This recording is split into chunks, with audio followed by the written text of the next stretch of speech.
موضوع الدرس في فضيلة التوبة وشرائط التوبة سورة الشورى تفسير ابن كثير.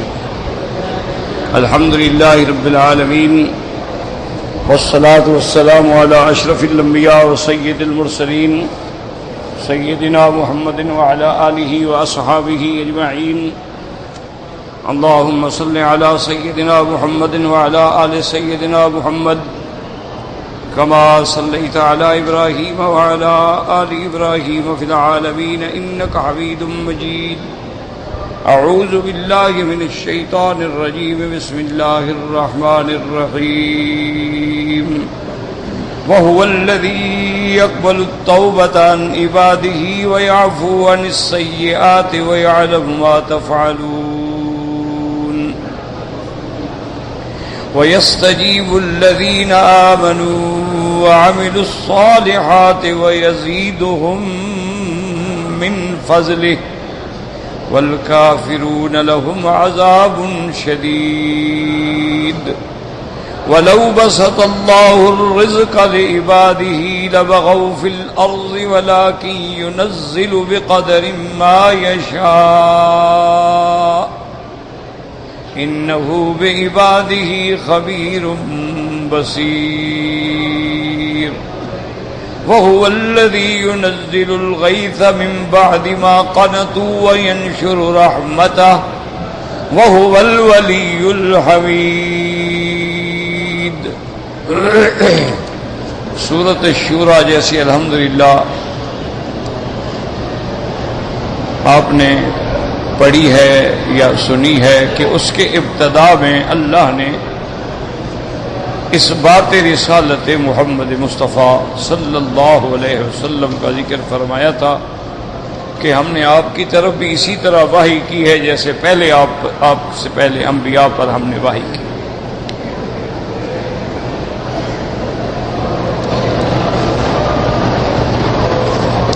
اور اس کے بعد پھر اللہ نے حضور صلی اللہ علیہ وسلم کو فرمایا کہ وَكَذَلِكَ أَوْحَيْنَا إِلَيْكَ قُرْآنًا عَرَبِيًّا. ہم نے آپ کی طرف وحی کیا قرآن پاک لغت عربیہ میں لِتُنذِرَ أُمَّ الْقُرَىٰ وَمَنْ حَوْلَهَا تاکہ آپ مکے والوں کو اور اس کے ارد گرد یعنی مشارق الارض ومغاربہا. من حولہا سے یہ مراد نہیں کہ حضور صرف مکے والوں کے نبی ہیں، اس سے مراد یہ خلاصہ ہوتا ہے کہ مکہ مرکز ہے اور اس کے ارد گرد جتنی اللہ کی کائنات. چونکہ دوسری جگہ اللہ نے فرما دیا قُلْ يَا أَيُّهَا النَّاسُ إِنِّي رَسُولُ اللَّهِ إِلَيْكُمْ جَمِيعًا. اللہ تبارک و تعالی نے مجھے تمام مخلوق کے لیے رسول بنا کے بھیجا ہے. اسی طرح اللہ تبارک و تعالیٰ کے نبی نے بھی فرمایا بُعِثْتُ إِلَى الْأَحْمَرِ وَالْأَسْوَدِ. اللہ تبارک و تعالیٰ نے مجھے انس و جن کی طرف نبی بنا کے بھیجا ہے. اللہ نے فرمایا وَمَا أَرْسَلْنَاكَ إِلَّا رَحْمَةً لِلْعَالَمِينَ. تو حضور پاک کی نبوت جو ہے وہ عالمی نبوت ہے، تمام مخلوقات کے لیے ہے، تمام انس و جن کے لیے. اور یہ بھی یاد رکھیں کہ اس وقت دنیا میں جتنی مخلوق ہے سب کے سب جو ہیں وہ حضور کی امت ہیں، چاہے کافر بھی ہوں. کافر بھی امت حضور کی ہیں، لیکن امت دو قسم ہوگی. ایک امت اجابت جنہوں نے مان لیا، اور ایک امت ایسی جنہوں نے انکار کیا لیکن ہیں حضور کی امت. اس کے بعد اللہ تبارک و تعالی نے فرمایا وَتُنذِرَ يَوْمَ الْجَمْعِ. اور قیامت والے دن سے ڈرائیں جس دن ہم سب کو جمع کریں گے، اور اس دن کے آنے میں لا ریب فیہ کوئی شک نہیں. اور جب قیامت کا دن ہوگا تو فیصلہ ہو جائے گا فریق فی الجنت و فریق فی السعیر. ایک جماعت جو ہے اہل جنت ہوں گی اور ایک دوزخ والے. وَلَوْ شَاءَ اللَّهُ لَجَعَلَهُمْ أُمَّةً وَاحِدَةً. اگر اللہ چاہے تو سب کو ایک امت بنا دیتے، سب کو مسلمان بنا دیتے، یہ سب کو کافر کر دیتے. وہ تو قادر ہیں، لیکن یہ اس کا امتحان ہے. وَلَٰكِن يُدْخِلُ مَن يَشَاءُ فِي رَحْمَتِهِ. لیکن وہ داخل کرتے ہیں اپنی رحمت میں جس کو چاہتے ہیں. وَالظَّالِمُونَ مَا لَهُم مِّن وَلِيٍّ وَلَا نَصِيرٍ. اور جو مشرک ہیں، جو کافر ہیں، ان کا نہ دنیا میں نہ آخرت میں کوئی دوست ہے نہ مددگار۔ کیا مانا؟ یعنی جب ان پر اللہ کا عذاب آئے تو ان کو بچانے والا کوئی نہیں ہوگا۔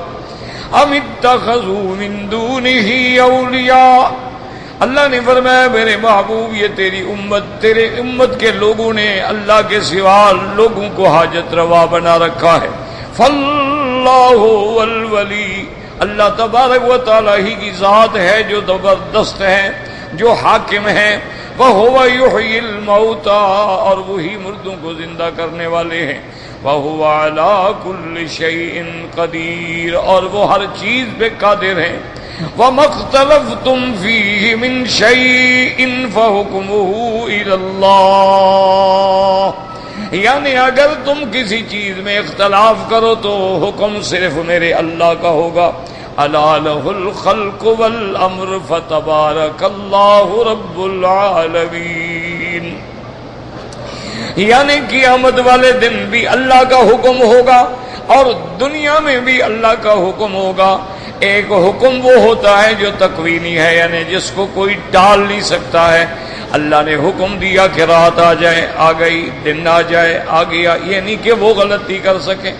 اور ایک احکام تشریعی ہیں جو اللہ نے پیغمبروں کو دے کے بھیجی ہیں، بعض مانتے ہیں اور بعض نہیں مانتے ہیں، لیکن اس کا معنی یہ نہیں ہوتا کہ قرآن کے سوا نہیں، باقی ساری آیات کو دیکھنا ہوتا ہے، کیونکہ اللہ کے رسول بھی جو فیصلہ کرتے ہیں وہ دراصل اللہ کا فیصلہ ہوتا ہے۔ وَمَا يَنْطِقُ عَنِ الْهَوَىٰ إِنْ هُوَ إِلَّا وَحْيٌ يُوحَىٰ، اللہ نے فرمایا کہ میرا نبی اپنی طرف سے کچھ نہیں کہتے جب تک کہ اللہ ان پہ وحی نہ فرمائے، تو نبی کا کہنا جو ہے وہ بھی اللہ کا کہنا ہے۔ وَمَن يُطِعِ الرَّسُولَ فَقَدْ أَطَاعَ اللَّهَ، اور جس نے حضور پاک کی اطاعت کی اس نے اللہ کی اطاعت کی۔ اور اسی طرح یاد رکھو کہ صحابہ جو ہیں وہ اللہ کے نبی کے فرما بردار ہیں، اس لیے اللہ پاک نے صحابہ کو بھی وہ مقام دیا جو مقام نبوت ہے۔ وَمَن يُشَاقِقِ الرَّسُولَ مِن بَعْدِ مَا تَبَيَّنَ لَهُ الْهُدَىٰ وَيَتَّبِعْ غَيْرَ سَبِيلِ الْمُؤْمِنِينَ، اللہ نے فرمایا جس نے اختلاف کیا ہدایت آنے کے بعد میرے پیغمبر سے اور ایمان والوں کے رستے سے ہٹ کے دوسرے رستے پہ چلا، نتیجہ اس کا کیا ہوگا کہ سزا اس کو جہنم ہوگی، کیونکہ صحابہ جو ہیں وہ بھی نمونہ ہیں محمد مصطفیٰ، اور صحابہ کے بعد تابعین، ائمہ مجتہدین، ائمہ محدثین، ائمہ فقہا، یاد رکھو یہ سب کے سب جو ہیں تابع ہیں اللہ اور اللہ کے رسول کے۔ اصل جو ہے وہ کتاب اللہ ہے اور سنت رسول اللہ ہے۔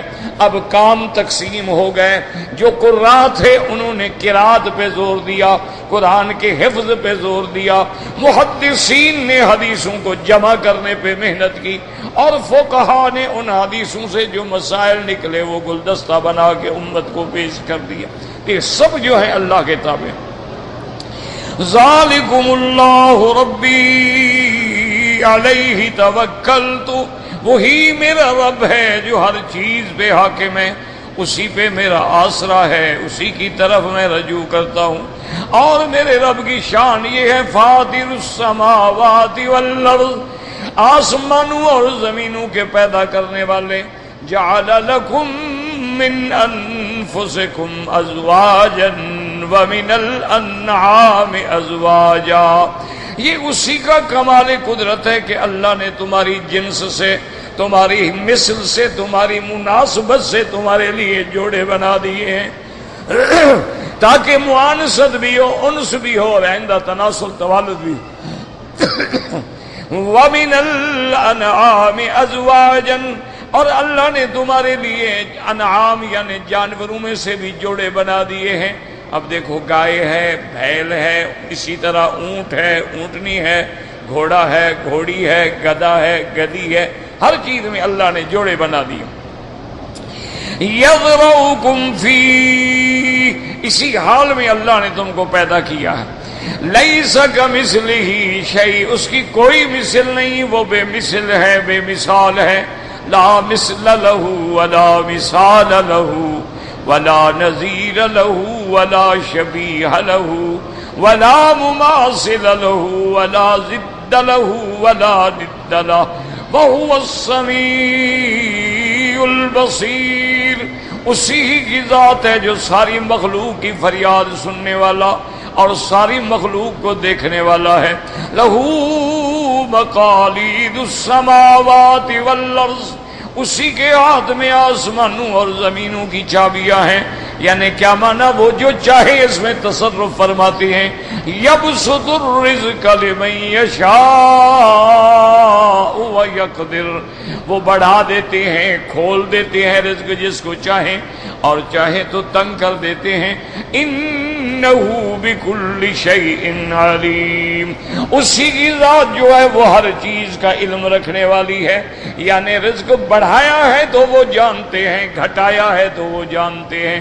اسی کے اندر اللہ کا نظام ہے. اب فرمائے شرع لکم من الدین ما وصى به نوحا، میرے محبوب آپ کے لیے بھی ہم نے وہی دین فرض فرمایا ہے جو ہم نے حضرت نوح علیہ السلام کو عطا فرمایا. والذی اوحینا الیک، اور جو ہم نے آپ کی طرف وحی کیا ہے. وما وصینا به ابراہیم وموسیٰ وعیسیٰ، اور جو ہم نے حضرت ابراہیم، حضرت موسیٰ، حضرت عیسیٰ کو دین دیا ہے. ان اقیموا الدین، سب کو یہی حکم دیا کہ دین کو قائم رکھو. ولا تتفرقوا فی، اس میں کسی قسم کا اختلاف نہ کریں. اس سے معلوم کیا ہوا کہ حضرت نوح علیہ السلام سے لے کر میرے آقا رحمت دو عالم تک دین ایک ہے، دین اسلام ایک ہے، اصول دین ایک ہے. ہر شریعت کے احکام الگ آئے لیکن اصل دین جو ہے اللہ کی توحید ہے، انبیاء اور رسولوں پہ ایمان ہے اور قیامت پہ ایمان ہے. یہ اصول دین ہے، یہ سب ایک ہے. کبر علی المشرکین ما تدعوہم الیہ، میرے محبوب آپ جب دعوت توحید دیتے ہیں تو ان مشرکوں پہ بڑی یہ بھاری ہوتی ہے. اللہ یجتبی الیہ من یشاء ویہدی الیہ من ینیب، اللہ جس کو چاہیں اپنی طرف چن لیتے ہیں اور اللہ ہدایت دیتے ہیں اس کو جو اللہ کی طرف رجوع کرتا ہے. تو اب علماء نے فرمایا کہ ہدایت کے دو راستے ہیں، یا تو اللہ خود مہربانی کر کے چن لے، یا جو ہدایت لینا چاہے اس کو اللہ ہدایت عطا فرماتے ہیں، اور جو ہدایت لینا ہی نہ چاہے تو اس کو اللہ کیوں ہدایت؟ وما تفرقوا الا من بعد ما جاءهم العلم، اور نہیں اختلاف کیا انہوں نے مگر جب ان کے پاس علم آ گیا. حالانکہ علم آنے کے بعد تو اختلاف نہیں کرنا چاہیے تھا، لیکن انہوں نے اختلاف اسی وقت کیا جب علم ان کے پاس آئے. حضرت ابن عباس فرماتے ہیں علم سے مراد حضرت محمد مصطفیٰ ہے. یعنی مشرکین نے اس وقت اختلاف کیا جب اللہ کا پیغمبر آیا، اور بعض صحابہ فرماتے ہیں کہ نہیں، اس سے مراد سارے انبیاء ہیں کہ ہر دور میں جب نبی علم لے کے آئے انہوں نے اختلاف کیا. کیوں اختلاف کیا؟ بغیم بینہم، ان کے دلوں میں جو اناد تھا ان سے، اناد کی وجہ سے. اللہ فرماتے ہیں وَلَوْلَا كَلِمَةٌ سَبَقَتْ مِنْ رَبِّكَ إِلَىٰ أَجَلٍ مُّسَمًّى لَقُضِيَ بَيْنَهُمْ، میرے محبوب اگر میرا فیصلہ نہ ہو چکا ہوتا تو ہم ان کو دنیا میں سزا دے کے ہمیشہ کے لیے ختم کر دیتے. لیکن ہم فیصلہ کر چکے ہیں کہ دنیا دار العمل ہے اور آخرت جو ہے وہ دار الجزا ہے. کبھی کبھی دنیا میں اللہ عذاب بھیج دیتے ہیں نمونہ دکھانے کے لیے تاکہ لوگوں کو پتہ لگے کہ اللہ قادر ہے. وَإِنَّ الَّذِينَ أُورِثُوا الْكِتَابَ مِن بَعْدِهِمْ، ان کے بعد جو نسل آئی، جو جیل آئی، جو کتاب کے وارث بنے، لفی شک منہ مریب، ان کو کوئی یقین نہیں بلکہ وہ شک میں پڑے ہوئے ہیں اور شکاک میں پڑے ہوئے ہیں. اب جب یہ بات واضح ہو گئی کہ دین انبیاء ایک ہے، تمام رسولوں کی دعوت ایک ہے، تمام پیغمبروں کی دعوت ایک ہے، تو اب آپ کو ہم حکم دیتے ہیں فَلِذَلِكَ فَادْعُ وَاسْتَقِمْ كَمَا أُمِرْتَ، اب آپ لوگوں کو توحید کی دعوت دیں اور خود بھی جم جائیں جیسے آپ کو حکم دیا، وَلَا تَتَّبِعْ أَهْوَاءَهُمْ، اور آپ ان کی خواہشوں کی پیروی ہرگز نہ کریں کہ مشرکین تو چاہتے ہیں نا جی ہماری بات مان لیں، آپ کسی کی فکر نہ کریں، اپنی دعوت توحید پہ جمے رہیں۔ اگر آپ ان کی بات مانیں گے تو پھر یہ آپ کو راستے سے بھٹکائیں گے۔ وَقُلْ آمَنْتُ بِمَا أَنزَلَ اللَّهُ مِنْ کتاب، اور یہ بھی ان کو کہہ دو کہ میں ایمان لایا ہر اس کتاب پہ جو اللہ نے اتاری ہے۔ تو حضور پاک کا تو ہر کتاب پہ ایمان ہے، اور حضور کی امت کا بھی ہر کتاب پہ ایمان ہے جو اللہ نے اتاری ہے۔ 123 کتابیں ہیں جو اللہ نے اتاری ہیں، ہمارا سب پہ ایمان ہے۔ اور اسی طرح ہر پیغمبر پہ ہمارا ایمان ہے کہ تمام پیغمبر برحق، تمام رسول برحق۔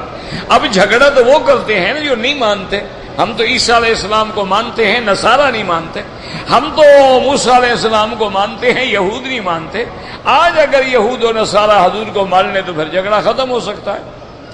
اس لیے اللہ تبارک و تعالی نے فرمایا کہ میرے محبوب آپ ان کو کہہ دو وَقُلْ آمَنْتُ بِمَا أَنزَلَ اللَّهُ مِنْ کتاب وَأُمِرْتُ لِأَعْدِلَ بَيْنَكُمْ، اور اللہ نے مجھے یہ حکم دیا ہے کہ میں حکم میں انصاف کروں، یعنی اگر کوئی دنیاوی معاملہ ہے، دینی معاملہ ہے، میں سب میں عدل کروں گا۔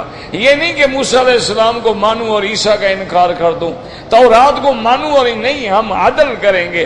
اچھا اسی طرح کوئی قضیہ ہے، کوئی دنیا کا مسئلہ ہے، اس میں بھی ہم عدل کریں گے۔ ہم یہ نہیں دیکھیں گے کہ مدعی مسلمان ہے اور مدعی کافر ہے، یا مدعی یہودی ہے اور نہیں، بالکل عدل۔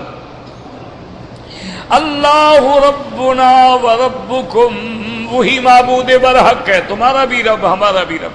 لنا اعمالنا ولکم اعمالکم، ہم تمہارے دین تمہارے عمل سے بری ہیں، ہمیں ہمارا دین مبارک، تمہیں تمہارا رستہ مبارک۔ لا حجت بیننا وبینکم، اتنی دلائل کے بعد اگر تم نہیں مانتے ہو تو اب تمہارے ہمارے درمیان میں کوئی بات نہیں۔ اللہ یجمع بیننا، اللہ ہمیں قیامت میں اکٹھا کریں گے۔ وَإِلَيْهِ الْمَصِيرُ، اور اسی کی طرف لوٹنا ہے، پھر اس دن واضح ہو جائے گا کہ کون حق پہ ہے۔ وَالَّذِينَ يُحَاجُّونَ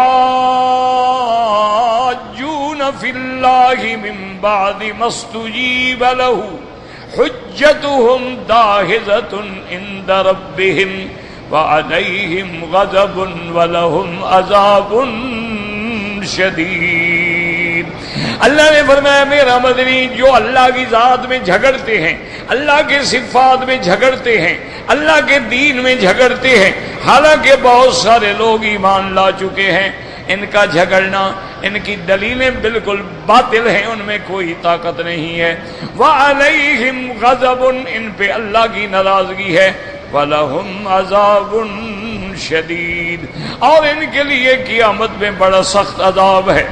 اللہ الذی انزل الکتاب بالحق والمیزان، وہ ذات جس نے اتاری ہے کتاب اور اتارا ہے میزان، عدل و انصاف، اور کتاب اتاری ہے سچی کتاب اور میزان۔ وما یدریک لعل الساعۃ قریب، اور میرا محبوب آپ کو کیا پتا کہ قیامت قریب ہے؟ جہاں یدریکا ہو تو خبر نہیں دیتے، ادراکا ہو تو خبر دیتے۔ یستعجل بها الذین لا یؤمنون بها، قیامت کے آنے کی وہی جلدی کرتے ہیں جن کا ایمان نہیں، وہ مذاق سمجھتے ہیں۔ کہاں ہے قیامت؟ لے آؤ جی، کہاں ہے اللہ کا عذاب؟ لے آؤ۔ اللہ سے کہیں گے آسمانوں سے ہم پہ بارش برسا دے عذاب کی، ہمارے باپ دادا کو اٹھا کے لے آؤ، فاتو بآبائنا۔ اللہ نے فرمایا یہ وہی اس لیے جلدی مچا رہے ہیں، ان کا ایمان نہیں ہے نا۔ والذین آمنوا مشفقون منہا، اور جو ایمان رکھتے ہیں وہ تو گھبراتے ہیں، وہ ڈرتے ہیں کہ اس دن کیا ہوگا۔ وَيَعْلَمُونَ أَنَّهَا الْحَقُّ، اور جانتے ہیں کہ قیامت حق ہے، قیامت ہر حال میں ہوگی۔ أَنَّ السَّاعَةَ آتِيَةٌ لَا رَيْبَ فِيهَا، قیامت آنے والی ہے جس میں کوئی شک نہیں. اس لیے حدیث میں آتا ہے کہ میرے محبوب دو عالم سیدنا محمد مصطفیٰ صلی اللہ علیہ وسلم صبح کو جب اٹھتے اور آسمانوں پہ نظر پڑتی تو ان فی خلق السماوات والارض یہ آیت پڑھتے اور اس کے بعد کہتے اللہم انت الحق ووعدک الحق. میرا اللہ آپ کی ذات بھی حق ہے، آپ کا وعدہ بھی حق ہے، وَلِقَاؤُكَ حَقٌّ اور آپ سے ملاقات بھی حق ہے، وَالْجَنَّةُ حَقٌّ وَالنَّارُ حَقٌّ وَالسَّاعَةُ حَقٌّ. جنت بھی حق ہے، جہنم بھی حق ہے، قیامت بھی حق ہے، والنبیون حق اور جتنے آپ نے نبی بھیجے ہیں وہ حق ہیں، ومحمد صلی اللہ علیہ وسلم حق اور حضور پاک کی نبوت بھی حق ہے. تو حضور ہمیشہ پڑھنا. اللہ نے فرمایا میرے محبوب الا ان الذین یمارون فی الساعۃ لفی ضلال بعید. یہ جو قیامت میں شک کرتے ہیں یہ بہت بڑی دور کی گمراہی میں جا پڑے ہیں. کیا مانا؟ کوئی بھٹک کے قریب ہو نا تو آدمی بلا لیتا ہو یار راستہ غلط جا رہے ادھر آ جائے، اور دور ہو جائے تو گیا ختم ہو گیا. یہ بھی دور جا پڑے ہیں گمراہی میں. اللہ لطیف بعبادہ یرزق من یشاء وہو القوی العزیز. اللہ اپنے بندوں پہ مہربان ہیں، رزق دیتے ہیں جس کو جو چاہیں اور وہی قوت والے ہیں، وہی غالب ہیں. لیکن آگے رزق کی تقسیم من کان یرید حرث الآخرۃ نزد لہ فی حرث. جو آخرت کی کھیتی میں برکت چاہتا ہے ہم اس میں اس کو اور زیادہ دیتے ہیں، اور جو دنیا کی کھیتی مانگتا ہے اس کو دنیا میں تو دیتے ہیں لیکن آخرت میں اس کا کچھ بھی نہیں ہوگا. وَمَن كَانَ يُرِيدُ حَرْثَ الدُّنْيَا. دیکھیں نا کافروں کو بھی تو ملتا ہے نا، اولاد ملتی ہے، دولت ملتی ہے، پیسہ ملتا ہے، دنیا میں تو سب ملے گا، اس کی مخلوق ہے کافر ہو یا مسلمان. لیکن وَمَا لَهُ فِي الْآخِرَةِ مِن نَصِيبٍ. نہیں ہوگا اس کے لیے آخرت میں کوئی حصہ. أَمْ لَهُمْ شُرَكَاءُ شَرَعُوا لَهُم من الدین ما لم یعظم بہ اللہ. اللہ نے فرمایا میرا محبوب یہ کافر، یہ مشرک، یہ بت پرست، کیا ان کو کسی اور نے اللہ کے علاوہ دین بنا کے دیا ہے؟ اسی پہ چل رہے ہیں. وَلَوْلَا كَلِمَةُ الْفَصْلِ لَقُضِيَ بَيْنَهُمْ. اگر ہم پہلے کلمہ اپنا فیصلہ نہ فرما چکے ہوتے تو ان کا ٹنٹا یہی چکا دیتے. وَإِنَّ الظَّالِمِينَ لَهُمْ عَذَابٌ أَلِيمٌ. اور یہ مشرک، یہ کافر جو ہیں ان کے لیے عذاب ہوگا دردناک. تَرَى الظَّالِمِينَ مُشْفِقِينَ مِمَّا كَسَبُوا وَهُوَ وَاقِعٌ بِهِمْ. آپ دیکھیں گے قیامت والے دن کافر اور مشرک جو ہیں اب ڈر رہے ہوں گے. کیوں؟ جو کچھ کیا تھا اب سامنے آ رہا ہے، لیکن وہ عذاب ہر حال میں آئے گا. والذین آمنوا وعملوا الصالحات فی روضات الجنات. اور جو ایمان لائے اور اچھے عمل کیے وہ جنت کے باغوں میں ہوں گے. لہم ما یشاءون عند ربہم. ان کے لیے ہر وہ چیز ہوگی جو مانگیں گے، جو چاہیں گے. ذالک هو الفضل الکبیر. یہ جنت کا مل جانا جو ہے یہ سب سے بڑی کامیابی ہے. فرمایا ذالک الذی یبشر اللہ عبادہ الذین آمنوا وعملوا الصالحات. وہی ذات ہے جو ایمان والوں کو خوشخبری دیتے ہیں جنت کی. اللہ نے فرمایا میرا مدنی آپ ان کافروں کو کہہ دو قُلْ لَا أَسْأَلُكُمْ عَلَيْهِ أَجْرًا إِلَّا الْمَوَدَّةَ فِي الْقُرْبَى. میں تم سے دین کی دعوت پہ، تبلیغ پہ کوئی مزدوری، کوئی اجرت نہیں مانگتا، صرف اتنا کہتا ہوں کہ میری رشتہ داری کا، قرابت کا لحاظ کرو. اگر تم مجھے نہیں مانتے ہو نہ مانو، لیکن میرے راستے میں کانٹے تو نہ بچھاؤ. تو قرابت کا معنی حضور کی چونکہ ہر خاندان میں آپ کی شاخ ہے اور اسی طرح حضور کی اہل ہے، اولاد ہے، سب کا لحاظ کرو، تو اس کا تقاضا یہ ہے کہ تم تو رشتہ داری پہ بڑے ناز کرتے ہو، تو میں بھی تو تمہارا رشتہ دار ہوں، پھر میرے راستے میں کانٹے کیوں بچھاتے ہو؟ وَمَن يَقْتَرِفْ حَسَنَةً نَزِدْ لَهُ فِيهَا حُسْنًا، اور جو نیکی چاہے گا اس کے لیے ہم اور اضافہ فرما دیں گے۔ ان اللہ غفور شکور، اللہ بخشنے والے بھی ہیں، قبول کرنے والے بھی ہیں۔ اللہ اگر گناہ کرو تو بخشنے والے ہیں، تھوڑی سی نیکی کرو قبول فرما کے بڑھانے والے ہیں۔ ام یقولون افترى علی اللہ کذبا، یہ کافر، یہ مشرک کہتے ہیں کہ اللہ کے نبی نے اللہ پہ جھوٹ بولا ہے۔ یہ ظالم جھوٹ بول رہے ہیں۔ اگر کوئی نبی اللہ پہ جھوٹ بولے تو ہم تو اس کے دل پہ بھی مہر کر دیں گے۔ فَإِن يَشَإِ اللَّهُ يَخْتِمْ عَلَىٰ قَلْبِكَ وَيَمْحُ اللَّهُ الْبَاطِلَ، اگر چاہیں تو دل پہ مہر کر دیں، باطل کو مٹا دیں اور حق کو ثابت کر دیں، لیکن جب آپ کا قرآن باقی ہے، معجزہ باقی ہے، نبوت باقی ہے، تو دلیل ہے کہ آپ سچے نبی ہیں۔ انہ علیم بذات الصدور، اسی کی ذات ہے جو دلوں کے بھید جاننے والی، جس کے آگے کوئی چیز چھپی ہوئی نہیں ہے۔ اور آج کا جو سبق ہم نے پڑھا ہے، وَهُوَ الَّذِي يَقْبَلُ التَّوْبَةَ عَنْ عِبَادِهِ وَيَعْفُو عَنِ السَّيِّئَاتِ وَيَعْلَمُ مَا تَفْعَلُونَ۔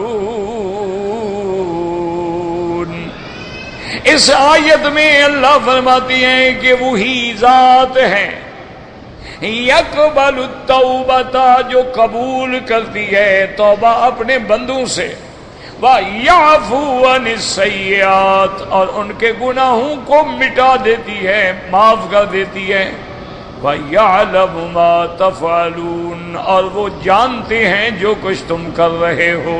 تو یاد رکھو کہ توبہ جو ہے یہ بڑی شان والی چیز ہے، لیکن توبہ کے لیے کچھ شرائط ہیں۔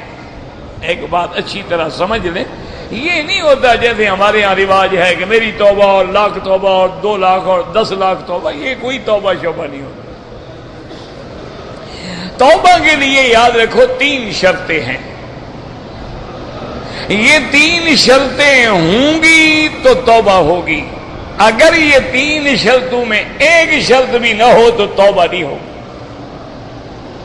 پہلی شرط تو یہ ہے کہ بندہ جس گناہ سے توبہ کر رہا ہے اس سے فوراً نکل جائے، چھوڑ دے اسے۔ یہ نہیں ہے کہ بھئی توبہ توبہ یا اللہ، ہر چھوٹے بڑے گناہ سے توبہ اور 2 ڈبیاں سگریٹ کی جیب میں ہیں، یا اللہ میری ہر چھوٹے بڑے گناہ سے توبہ اور ابھی حرم سے جا کے میں نے شیو کرانی ہے۔ یہ کون سی توبہ ہے؟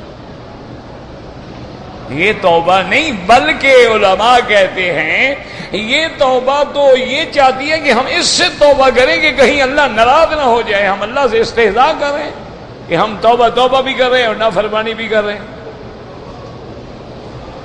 تو ایک پہلی شرط یہ ہے کہ گناہ کو چھوڑ دینا، نمبر 1 یاد رکھیں۔ اور دوسری شرط یہ ہے کہ اس گناہ پہ ندامت ہو، شرمندگی ہو کہ ہائے میں نے کیا کیا۔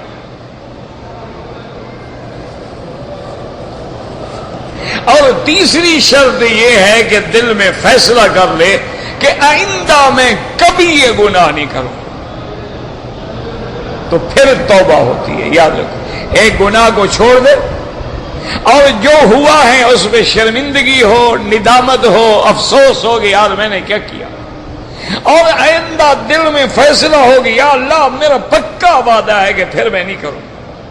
یہ 3 شرطیں۔ اب چوتھی شرط سنیں، اگر تمہارا معاملہ ہے حقوق اللہ کے ساتھ، مثلا تم نے نمازیں چھوڑی، توبہ تو کر لی لیکن نمازیں بھی قضا کرو، کیونکہ حضور صلی اللہ علیہ وسلم کی جب نماز قضا ہوئی ہے اور خندق کے موقع پر حضور کی 3 نمازیں قضا ہوئی ہیں، تو آپ نے یہ نہیں فرمایا کہ بھی چلو توبہ کر لو بس آئندہ نہیں کریں گے، لیکن آپ نے قضا بھی کی۔ تو اس لیے حکم ہے کہ اگر حقوق اللہ ہیں تو توبہ بھی کرو اور قضا بھی کرو۔ اچھا، حقوق العباد ہیں، کسی بندے کے پیسے دینے ہیں، تو یہ مانا نہیں کہ توبہ کر لو تو معاف ہو جائیں گے، اور توبہ سے معاف نہیں ہوں گے، اس بندے کا حق بھی ادا کرو، توبہ کرو اور حق بھی ادا کرو۔ اچھا، وہ بندہ مر گیا، اس کے وارثوں کو ادا کرو۔ اچھا، بندہ ہے لیکن وارث بھی نہیں ملتے، صدقہ کر دو، خیرات کر دو کہ یا اللہ یہ پیسے میں نے دینے تھے اور تو جانتا ہے کہ مجھے وہ نہیں مل سکتا، لہذا میں صدقہ کر رہا ہوں، اس کو بھی ثواب ہوگا اور تمہیں بھی ثواب ہوگا۔ یعنی اپنے آپ کو ہر حال میں ذمے سے بری کراؤ۔ تم نے کسی کو گالی دی ہے، کسی کی غیبت کی ہے، کسی کا گیلا کیا ہے، کسی پہ بہتان باندھا ہے، وہ بندہ زندہ موجود ہے، جا کے اس سے معافی مانگو کہ بھائی میں نے آپ کے بارے میں کچھ گندی باتیں کی تھی، مجھے اللہ کے لیے معاف کرو۔ وہ بھی معاف کرانا ضروری ہے، یہ نہیں کہ توبہ کر لو خود بخود معاف ہو جائے گا، نہیں۔ اگر وہ بندہ موجود ہے، اس کا حق ہے، جیسے پیسہ حق ہے ایسے عزت بھی تو حق ہے کہ تم نے اس کے شان میں گستاخی کی، غیبت کی، اس پہ اتہام لگایا، بہتان باندھا، طوفان باندھا، تو جا کے معافی مانگو، تب جا کے توبہ قبول ہوتی ہے۔ اور توبہ بھی، اور یاد رکھو یہ تو اللہ کی رحمت ہے، میرے مدنی پاک چونکہ رحمت بن کے اللہ نے بھیجا ہے، حضور کی امت پہ رحمت ہے، ورنہ پہلی امتوں کی توبہ تو تب قبول ہوتی تھی، اللہ نے فرمایا ایک دوسرے کو قتل کرو تب توبہ قبول کروں گا۔ اور بنو اسرائیل نے ایک دوسرے کا 70,000 بندہ قتل کیا، پھر جا کے توبہ قبول ہوئی۔ یہ تو اللہ کا کرم ہے نا کہ زبان سے توبہ کرو تو اللہ معافی دے دیتے ہیں، قتل نہیں کرنا پڑتا۔ اچھا، توبہ کرنے کے لیے یہ ضروری نہیں ہوتا ہے کہ پہلے کوئی مولوی ہو، کوئی پیر ہو، کوئی فقیر ہو، کوئی ختم کبیر ہو، کوئی ختم صغیر ہو، نہیں، یہ تیرا اور رب کا معاملہ ہے۔ بس علیحدگی میں بالکل سچے دل سے 2 رکعت پڑھ کے سر سجدے میں توبہ کا، بس تم نے توبہ کی، اللہ نے قبول فرمایا۔ اور توبہ ایسی شان والی چیز ہے، یاد رکھو کہ شیطان کبھی کبھی دھوکہ دیتا ہے کہ یار تم نے توبہ کیا پھر توڑ دی، پھر تم نے توبہ کی پھر توڑ دی، پھر تم نے توبہ کی توڑ دی، اب کیا فائدہ توبہ کرنے کا، چھوڑو بس کرتے رہو۔ تو یہ بھی غلط بات ہے، چونکہ توبہ کا دروازہ کھلا ہوا ہے، وہ کب بند ہوگا؟ جب بندہ مرنے کا وقت آتا ہے اور سکرات آ جاتی ہے، اور بندے، حدیث میں لفظ ہے ما لم یغرغر، کیا معنی ہے؟ جب غرغرہ نہ ہو، کیا معنی؟ پانی ڈالو غرغر کر کے باہر نکلا، اب توبہ قبول نہیں ہوگی، ورنہ اس سے پہلے توبہ جو ہے وہ قبول ہوتی ہے۔ اور اسی طرح جب تک سورج مشرق کے بجائے مغرب سے نہیں نکلے گا، توبہ کا دروازہ کھلا ہوا ہے۔ لہذا کافرو، گبرو، بت پرستی بازا، اگر 1000 بار توبہ شکستی بازا، اگر تم 1000 دفعہ بھی توبہ توڑ چکے ہو پھر بھی توبہ کرو، اللہ بخشنے کے لیے تیار ہے۔ اور ایک حدیث مبارک میں آتا ہے کہ اللہ تبارک و تعالی للہ افرح بتوبۃ عبد، جب بندہ توبہ کرتا ہے تو اللہ خوش ہوتے۔ اللہ اکبر۔ اور ایک حدیث میں یہ بھی لفظ آتے ہیں کہ جب بندہ توبہ کرتا ہے، گڑ گڑاتا ہے، روتا ہے، عاجزی کرتا ہے، اللہ ملائکہ کو فرماتے ہیں، ملائکہ عالم عبدی، میرے بندے کو پتہ لگ گیا ہے کہ میرا بھی کوئی سردار ہے جو مجھے معاف کر دے گا۔ کہیں گے ہاں اللہ اسی لیے تو رو رہا ہے، اسی لیے تو گڑ گڑا رہا ہے۔ فرمایا تم بھی گواہ ہو جاؤ، میں بھی اس کے گناہ معاف کر دیتا ہوں۔ اسی طرح حضور پاک صلی اللہ علیہ وسلم نے فرمایا کہ جب عرفات کا دن ہوتا ہے، مینا کا دن ہوتا ہے، مزدلفہ کی رات ہوتی ہے، اور میں ان دنوں میں جتنا شیطان ذلیل خوار ہوتا ہے اور باقاعدہ مٹی سر پہ ڈال کے ماتم کرتا ہے، یہ ماتم جو ہے یہ اس مسلمانوں کا کام نہیں ہے، یہ شیطانوں کا کام ہے۔ اللہ کے نبی نے منع فرمایا ہے کہ من لبس السود وضرب الخدود وشق الجیوب فلیس منا. حضور نے فرمایا جو کسی کے غم میں سیاہ کپڑے پہنے اور اپنے چہرے پہ تھپڑ مارے یا اپنے کپڑے پھاڑ ڈالے اس کا حضور کی جماعت سے کوئی تعلق نہیں. غم کا معنی ہے کہ رو کے غم کا اظہار کرو. آنسو بہانا جو ہے یہ سنت ہے. یہ تھپڑ مارنا اور سیاہ کپڑے پہننا اور چارپائیاں الٹیاں ڈال دینا اور جناب ماتم کرنا. اور اب تو ماشاءاللہ انگاروں پہ چل کے ماتم کرتے ہیں. اب تو ماشاءاللہ لوہے کے زنجیر اور چھریاں لے کے مارتے ہیں. اب تو ماشاءاللہ لوہے کے زنجیر گلے میں اور پاؤں میں باندھ کے ماتم کرتے ہیں. یعنی جتنے اللہ نے جہنم کے لیے عذاب رکھے ہیں ان نے دنیا میں خود اپنے گلے میں ڈال دیے. اللہ نے فرمایا کہ قیامت میں اذ الاغلال فی اعناقہم والسلاسل، قیامت والے دن جہنمیوں کے گلے میں بھی اور پاؤں میں بھی زنجیریں ہوں گی اور فرشتے کھینچیں گے. تو اغلال اور سلاسل اسی لیے حکم ہے کہ کسی مرد عورت کو لوہے کی انگوٹھی پہننا بھی حرام ہے. صحابہ نے پوچھے یا رسول اللہ، آپ نے فرمایا ہاں یہ لوہے کی جو زیور ہے یہ تو جہنمیوں کا زیور ہے. تو جتنی عذاب تھا. اچھا انگاروں پہ کون چلیں گے؟ کافر. جہنم میں کن کو ڈالا جائے گا؟ کافر. تو جتنی عذاب اللہ نے کافروں کے لیے رکھا تھا ہم نے دنیا میں خود پسند کر لیا. اب اس کا کوئی علاج ہے؟ اللہ ہدایت دے. اور کیا کر سکتے ہیں؟ یہی دعا کر سکتے ہیں کہ اللہ ہدایت عطا فرمائے. کیونکہ کوئی دشمنی تو نہیں نا ہماری ان سے، کوئی ذاتی جھگڑا ہے، کوئی زمین کا جھگڑا ہے. اللہ ہدایت عطا فرما دے. وہ سمجھ رہے ہیں کہ اس طرح کر کے ہم اہل بیت کے غم کا اظہار کر کے اللہ کو راضی کر رہے ہیں. یہ راضی کرنے کا طریقہ نہیں ہے.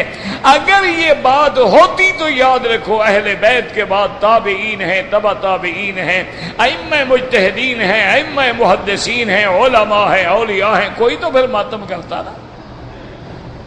تو اس لیے ہمیشہ یاد رکھیں حضور نے فرمایا اس دن شیطان اتنا امباو ہے، روتا ہے، چیختا ہے، مٹیاں ڈالتا ہے، بال کھینچتا ہے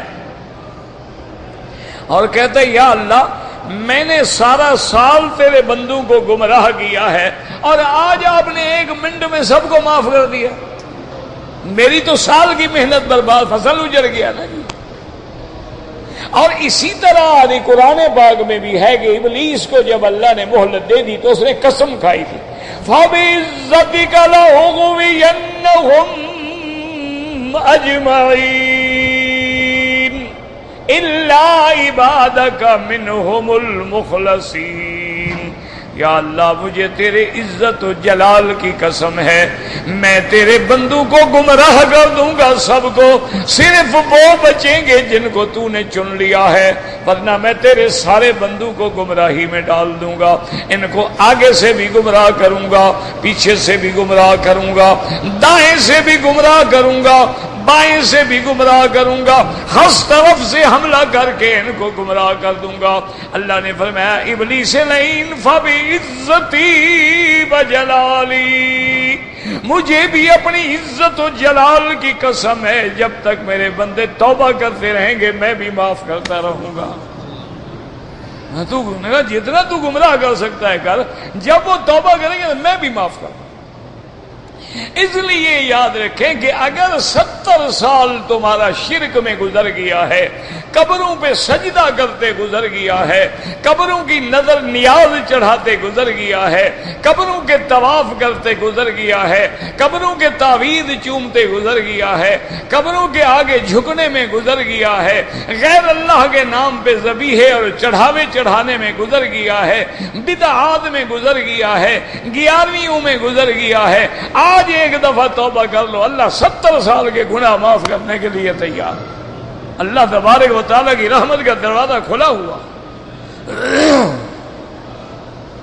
اسی طرح ایک اور حدیث میں بھی آتا ہے کہ اللہ بندے کی توبہ سے اتنا خوش ہوتے ہیں کہ جیسے ایک آدمی جنگل میں سفر کرتے کرتے کرتے جب تھک گیا، ایک درخت کے نیچے اپنے اونٹ کو باندھ کے خود سائے میں سو گیا کہ آرام کر لو، اللہ کی شان ہے تھکا ہوا تھا، بے تحاشا نیند آ گئی، جب چند گھنٹوں کے بعد نیند کھلی دیکھا اونٹ نہیں ہے۔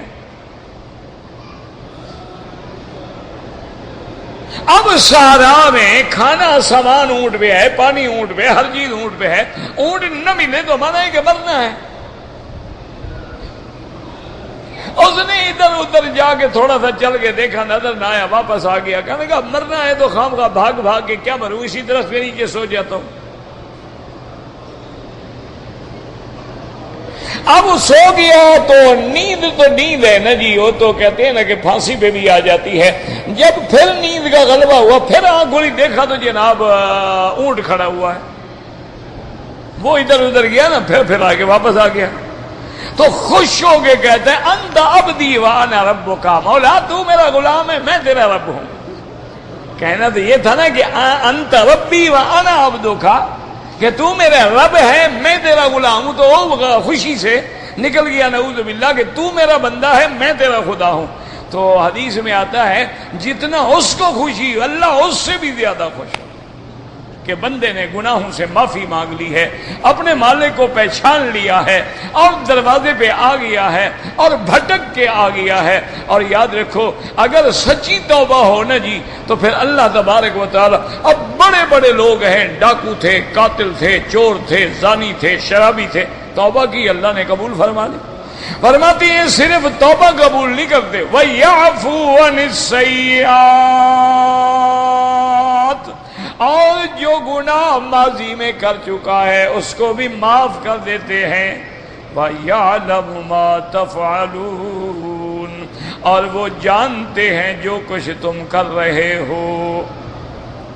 وَيَسْتَجِيبُ الَّذِينَ آمَنُوا وَعَمِلُوا الصَّالِحَاتِ وَيَزِيدُهُم مِّن فَضْلِهِ، اور اللہ قبول کرتے ہیں دعائیں ان کی جو ایمان والے ہیں اور جو اچھے عمل کرنے والے ہیں، اور اللہ ان کو اپنے فضل سے اور بھی زیادہ عطا فرما دیتے ہیں۔ یعنی جو اپنے لیے دعائیں کرتے ہیں اللہ ان کی دعائیں بھی منظور فرماتے ہیں، اللہ تبارک و تعالیٰ ان کی فریادیں بھی منظور فرماتے۔ یاد رکھو جو بھی ہم دعا مانگتے ہیں وہ ہر حال میں منظور ہوتی ہے، فرق یہ ہے کبھی جو مانگا مل گیا، کبھی وہ نہ ملا لیکن اللہ نے مصیبت ڈال دی، اور کبھی اس دعا کو رکھ دیا کہ اس کا بدلہ بندے کو قیامت میں دوں گا، لہذا مانگا کریں۔ آگے اللہ پاک فرماتی ہیں والکافرون لہم عذاب شدید، اور جو کافر ہیں انکار کرنے والے ہیں، اللہ کی نافرمانی کرنے والے ہیں، ان کے لیے سخت عذاب تیار ہے جہنم کا۔ اب اللہ فرماتے ہیں وَلَوْ بَسَطَ اللَّهُ الرِّزْقَ لِعِبَادِهِ، اگر اللہ سب کے لیے رزق کھول دیتے، سب کو امیر بنا دیتے، لَبَغَوْا فِي الْأَرْضِ، زمین میں فساد مچا دیتے۔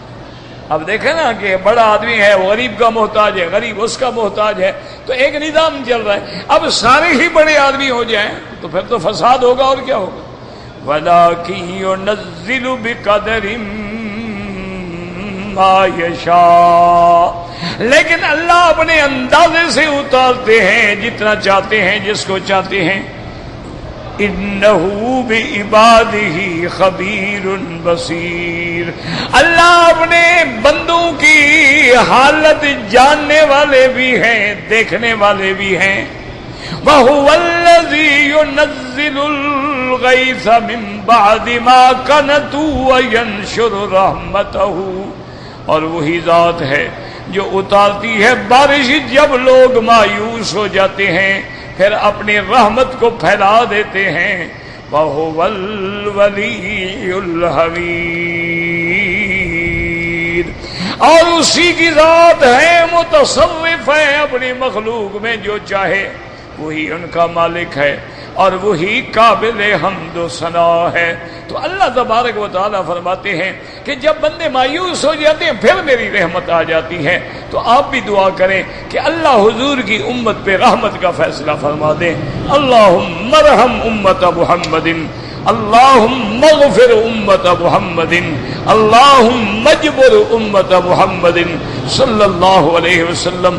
یا اللہ ہم بھی سارے کے سارے اپنے گناہوں کی وجہ سے بالکل انتہائی مایوسی کے گڑھے میں گر چکے ہیں، اپنی رحمتوں کا فیصلہ فرما۔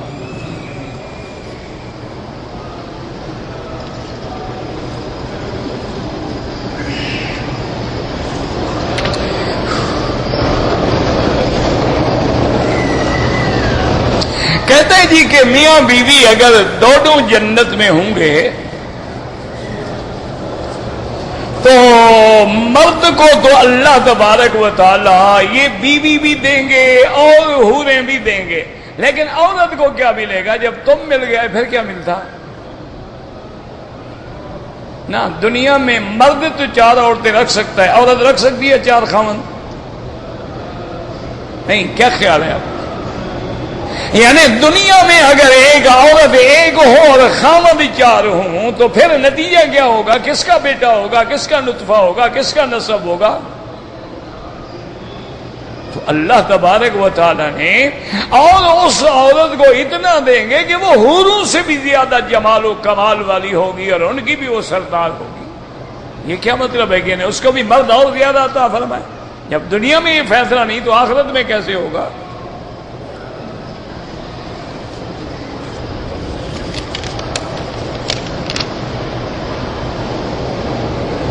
سبحان الملک الموجود، پتہ نہیں کیا ہے، سبحان الملک المقصود، کوئی پتہ نہیں کیا لکھا ہے آپ نے۔ بنی اسرائیل میں سے 2000 انبیاء شہید کیے گئے، اللہ اعلم۔ اللہ نے یہ تو لکھا ہے یقتلون الانبیاء کہ وہ انبیاء کو قتل کر دیتے تھے، عدد کتنا تھا اللہ جانتا ہے۔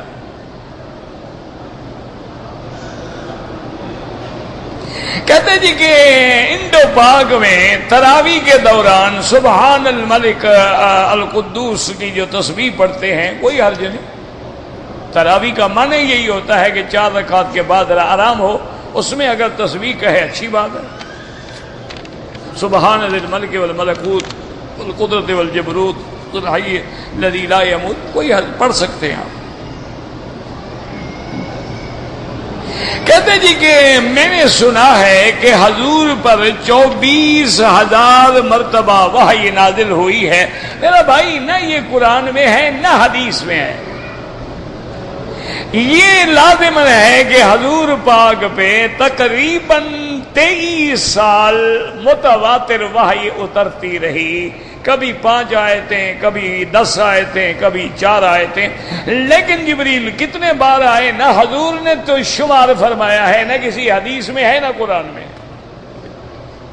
پتہ نہیں یہ مولوی کہاں سے ڈھونڈ کے لے آتے ہیں یہ باتیں، روایات اسرائیلیہ یعنی یہودیوں کی کتابوں سے، جن کا اعتبار کوئی نہیں ہے، لا نصدق ولا نکذب۔ اور لوگ سمجھتے ہیں کہ دیکھو جناب کیسی بات کی، آج تک کسی مولوی نے نہیں بتلائی۔ وہ جب جھوٹی بات ہے تو عالم تو بتلائے گا ہی نہیں نا۔ آج اگر کوئی اقوال شاذہ بیان کرے یا قرات شاذہ پڑھنی شروع کر دے وہ تو جاہل ہے۔ اگر یہ ضروری ہوتا تو اللہ قرآن میں نہ بتلا دیتے کہ بھی ہم نے 24,000 دفعہ وحی کی ہے۔ اللہ نہ بتلا دیتے کہ 2000 میرے پیغمبر شہید، بس اللہ نے فرمایا انبیاء کو شہید کیا گیا۔ کتنے تھے اللہ عالم۔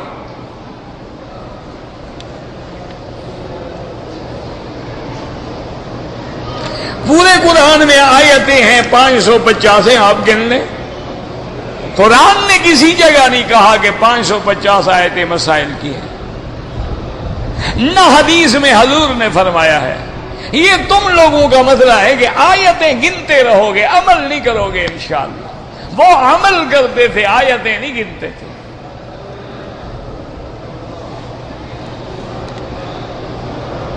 کہتے جی کہ غسل کرنے کے وقت میں آدمی کو کپڑا باندھنا ضروری ہے؟ کوئی ضروری نہیں، اگر غسل خانہ بند ہے تو ستر ہو گیا بس۔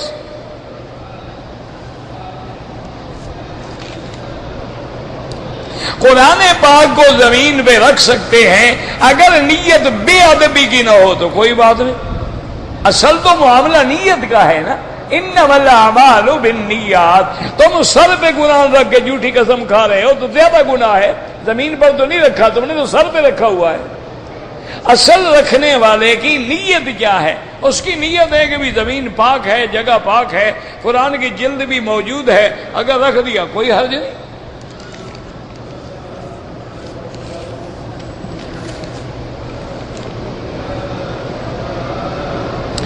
جن لوگوں کے ہاں پاؤں کرنا بے ادبی میں شمار نہیں ہوتا ان پر کوئی گناہ نہیں۔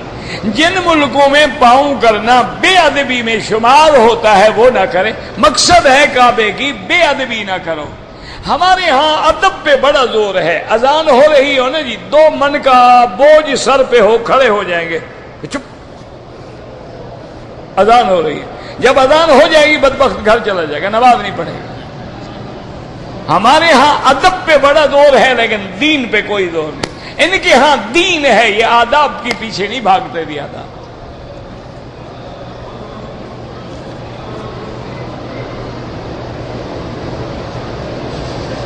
کہتے جی کہ یہاں عصر کی نماز جو ہے حنفی مسلک کے مطابق وقت پہ نہیں ہوتی ہے، جلدی ہو جاتی ہے، لیکن احناف کا فتویٰ یہی ہے، حضرت گنگوہی رحمت اللہ علیہ نے فتویٰ یہی دیا ہے کہ احناف کو بھی حرمین کی نماز نہیں چھوڑنی چاہیے، حرم کی نماز کے ساتھ پڑھیں۔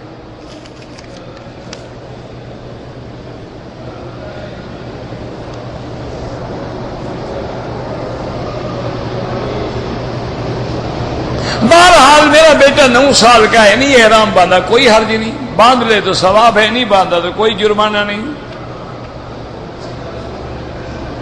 بی بی عائشہ نے جو غصہ کیا، یہی تو میں نے کہا تھا ظالمو خدا کے لیے سمجھو، یہ تو نہیں کہ بی بی عائشہ زبان دراز تھی، معنی یہ ہے کہ جو بیوی اور میاں میں بات ہوتی ہے وہ دنیا کے اور کسی تعلق میں نہیں ہوتی۔ حتیٰ کہ حضور پاک نے فرمایا عائشہ جب تم مجھ پہ راضی ہوتی ہو، خوش ہوتی ہو تو مجھے پتا ہوتا ہے، جب تم ناراض ہوتی ہو تب بھی مجھے پتا ہوتا ہے۔ اور نے کہا یا رسول اللہ کیسے، یہ تو ہو نہیں سکتا میں آپ سے ناراض ہوں۔ تو آپ نے فرمایا نہیں، جب تم راضی ہو نا، کوئی بات ہو، کہتی ہو بے رب محمد، مجھے محمد مصطفیٰ کے رب کی قسم ہے، اور جب مجھ سے غصہ ہو تو کہتی ہو بے رب ابراہیم، مجھے ابراہیم کے رب کی قسم ہے، میرا نام لینا چھوڑ دیتی ہو۔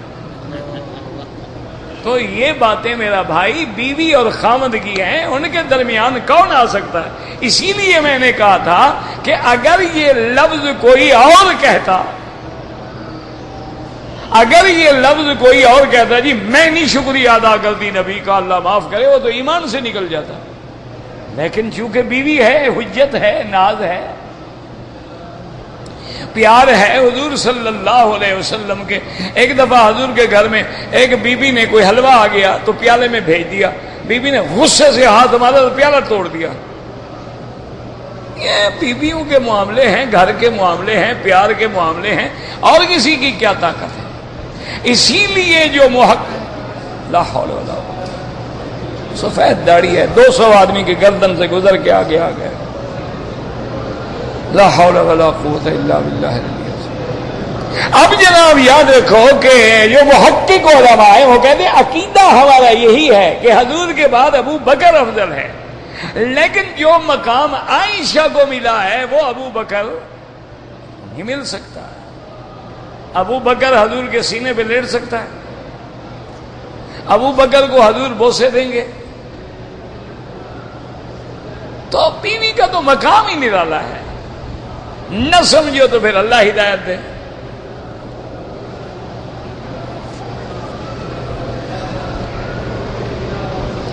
ہم لوگوں نے عمرہ کر لیا ہے، اب ہم مدینہ جائیں گے، مدینے سے سیدھا اپنے ملک بالکل چلے جائیں، طواف الوداع کرنا ہے، جب مدینے جائیں کر لیں، طواف الوداع واجب نہیں ہے لیکن افضل یہ ہے کہ کر کے جائیں۔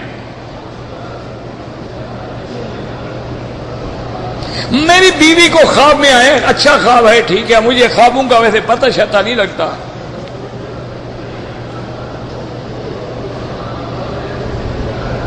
کہتے جی کہ ہم نے 17 کو جانا ہے، ہمیں نصیحت کریں، تو یہ 10 دن جو آپ تقریر سنتے رہے اس میں نصیحت نہیں ہوئی تو اور اب میں کوئی باندھ کے دوں گا رسی میں تمہیں؟ یہ سارا جو 10 دن سنتے رہے ہو یہ نصیحت نہیں ہے، اور کیا نصیحت کروں گا تمہیں؟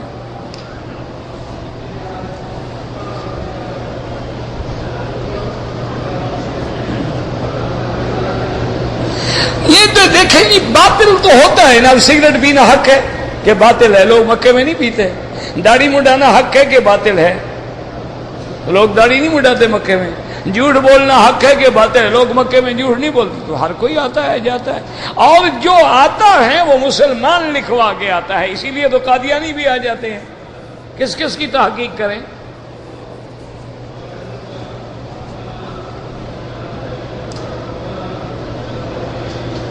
اگر کسی کے سر میں جوئیں پڑ گئی ہیں وہ مار دے، بالکل مار دے، یہ تھوڑا ہے کہ حرم میں موذی کو بھی نہ مارو۔ اتحیات میں ایک دفعہ اشہد اللہ الہ الا اللہ، غیر اللہ کی نفی اور اللہ کا اثبات۔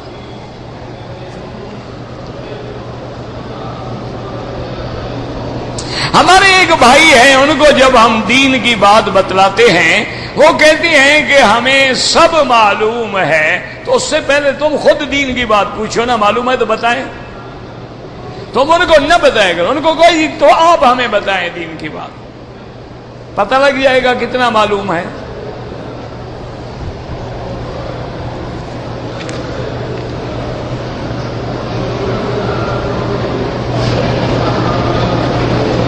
کہتے کہ جی ہمارے آقا کے ساتھ صحابہ نے جنگوں میں شرکت کیا، جنہوں نے شرکت نہیں کیا، کسی نے کیا کسی نے نہیں کیا، یہ کہاں ہے کہ سب نے شرکت کیا؟ جہاد مدینے میں فرض ہوا، بعض صحابہ جہاد کے فرض ہونے سے بھی پہلے فوت ہو گئے، یہ تو ضروری نہیں ہوتا کہ سب نے جہاد کیا ہے۔ اچھا کبھی حضور غزوے پہ تشریف لے گئے، کسی کو نہیں لے گئے، سب سے پہلا غزوہ بدر ہے، کوئی سارے صحابہ تو نہیں آئے، 313 آئے۔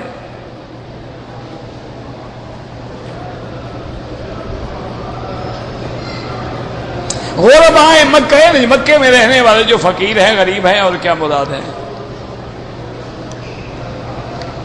طواف کے بعد 2 رکعت پڑھنا امام ابو حنیفہ رحمۃ اللہ علیہ کے نزدیک واجب ہے، اور حنابلہ رحمہ اللہ کے نزدیک سنت ہے، تو بہرحال ہر حال میں پڑھا کریں، اور احناف کے نزدیک عصر کے بعد نہ پڑھیں، مغرب کے بعد پڑھیں، باقی ائمہ کے نزدیک حرم میں ہر وقت جائز ہے۔ زمزم پینے کا صحیح طریقہ ہے بیٹھ کے پئیں، اور پہلے بسم اللہ پڑھیں، 3 سانس لے کے پئیں، یہ کھڑے ہو کے پینا جو ہے یہ کوئی شریعت کا مسئلہ نہیں ہے، یہ لوگوں نے گھڑا ہوا ہے۔ وہ تو مسئلہ یہ ہے کہ اگر زمزم کھڑے ہو کے پی لو تو گناہ نہیں ہوگا کہ حضور پاک نے کنویں پہ ایک دفعہ کھڑے ہو کے پیا ہے، یہ معنی نہیں کہ جب زمزم آئے کھڑے ہو جاؤ۔ ہمارے یہاں رواج ہے نا جی، تازیہ آئے تو کھڑے ہو جاؤ، زمزم آئے تو کھڑے ہو جاؤ، پیر آئے تو کھڑے ہو جاؤ۔ ہمارے ہاں یہ بڑا مزہ ہے جناب، ہر بات میں ماشاءاللہ کھڑے ہو جائیں گے، وڈیرا آئے تو کھڑے ہو جاؤ۔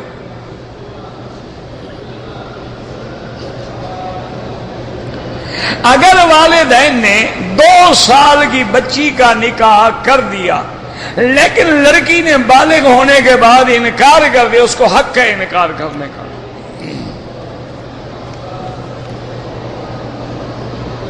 نماز میں ثنا نہیں پڑھی، کچھ پڑھا ہے، قرآن پڑھا، باقی پڑھا، نماز ہو جائے گی۔ تبلیغ کا اجتماع ہو رہا، اللہ کامیاب فرمائے، جہاں بھی دین کا اجتماع ہو اللہ کامیاب فرمائے۔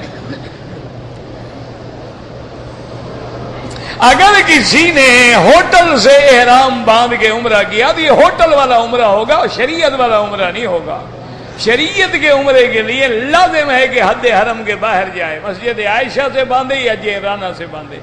اگر حرم میں احرام باندھ کے عمرہ ہوتا، حضور کبھی اپنی بیوی کو تکلیف نہ دیتے، وہ تو حرم میں موجود تھے، فرماتے احرام باندھ لو، جاؤ نیت کر کے عمرہ کرنا، نہیں بھائی کے ساتھ مسجد عائشہ جاؤ، تنعیم جاؤ۔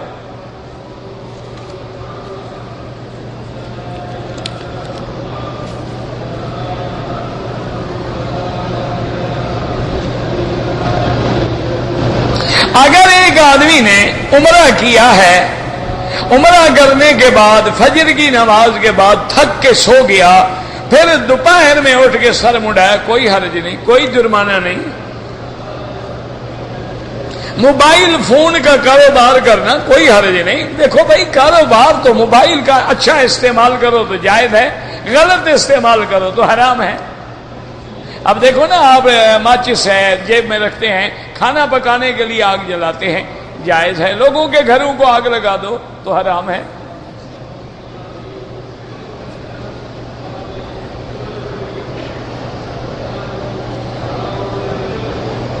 بہرحال نماز حرم میں بھی جتنا کعبے کے قریب ہوں گے، یا صف اول یا دوم یا سوم میں ہوں گے، زیادہ ثواب ہوگا۔ باقی جو نیچے ہیں، اوپر ہیں، باہر ہیں، نماز سب کی حرم کی نماز ہے، وہ اسی امام کے پیچھے پڑھ رہے ہیں۔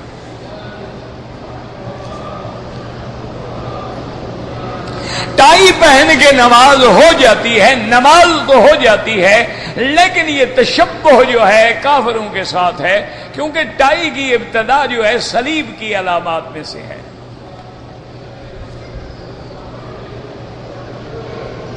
اگر طواف کرتے ہوئے ایک دفعہ حجر اسود کا اشارہ بھول گیا، کچھ بھی نہیں ہوتا۔ سرکار دو عالم کے زمانے میں اچھی کھجوریں جو ہیں وہ عجوا تھی، برنی تھی، کلمہ تھی، اب بھی 360 قسم ہیں، لیکن حضور کو تازہ کھجور زیادہ پسند تھی، جو تازہ اترتی ہے نا۔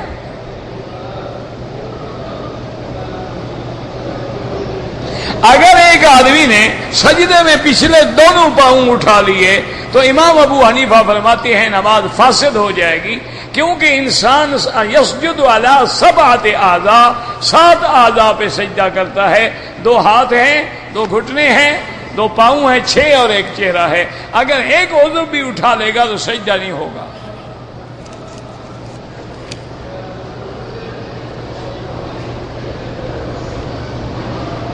میرے محلے میں 2 مسجدیں ہیں، دونوں کے امام بدعتی ہیں، ان کے پیچھے نماز نہ پڑھیں۔ اہل حق کی مسجد دور ہے، وہاں جائیں یا پھر اپنی جماعت کریں۔ اہل بدعت کے پیچھے نماز نہیں ہوتی۔ مونچھوں کو کتروانا سنت ہے، بالکل اس طرح نہ پھروائیں۔